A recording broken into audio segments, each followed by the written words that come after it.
Drama serial घाटे के आने वाली किसमें आप देखेंगे कि जब सना हमजा को याद करते हुए रोते हुए पहुंच जाती है रानी के पास और रानी से कहती है कि निकल जाओ तुम इस घर से, तुम्हें यहाँ पर रहने का कोई हक नहीं है। तो इसके साथ ही रानी कहती है कि हक की बात कर रही हो, मैं तो खुद रहना भी नहीं चाहती हूँ। तुम्हारा भाई और तुम्हारी माँ ही तो मेरे पीछे पड़े हैं कि हमें यहाँ पर काल कोठरी में बंद करके रखा हुआ है। तो ये सुनते साथ ही सना कहती है कि हाँ, उनका दिमाग खराब है, क्योंकि उन्हें ये बात नहीं समझ आ रही है कि जब मुझे हमजा के साथ रहने का हक नहीं है तो तुम भी इस घर में आराम सुकून से नहीं रह सकती हो। निकल जाओ, जाओ दर बदर के ठोकरे खाओ। इसमें तो साथ ही रानी कहती है कि बहुत शुक्रिया तुम्हारा, तुमने तो हमारी मुश्किल ही आसान कर दी। अब जब तुम्हारा भाई आके तुमसे पूछेगा ना तो तुम खुद ही उसे हैंडल कर लेना और हमारे पीछे ना भेजना तलाश करने के लिए। दूसरी जानिब आप देखेंगे कि जब दानिश को पता चलता है कि सना ने धक्के देकर रानिया को घर से निकाल दिया है तो अपनी माँ से कहता है कि अम्मा, सना तो बिल्कुल पागल हो चुकी है, तुझे कहा था ना कि उसे भी कमरे में बंद करके रखते। इसके साथ ही दानिश की माँ दानिश से कहती है कि पागल वो नहीं हुई है, पागल तो तू हो गया है। जब सब कुछ हमने हासिल कर ही लिया है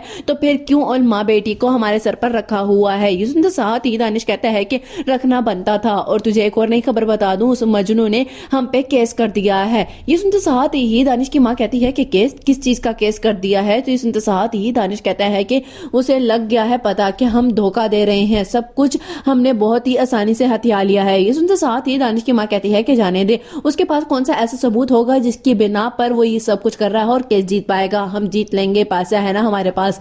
लास्ट सीन में आप देखेंगे कि उधर हमजा का बाप हमजा की माँ से कहता है कि अब जब उसने उन लोगों से छुटकारा हासिल कर ही लिया है ना, उस लड़की को निकाल दिया अपनी जिंदगी से, तो अब उन लोगों से कोई ताल्लुक भी ना रखे। ये सुनते साथ ही हमजा की माँ कहती है कि लेकिन जो कुछ हमजा ने मुझे बताया है उसके बाद तो मुझे लगता है कि हमें अभी सना को इस घर से नहीं निकालना चाहिए था।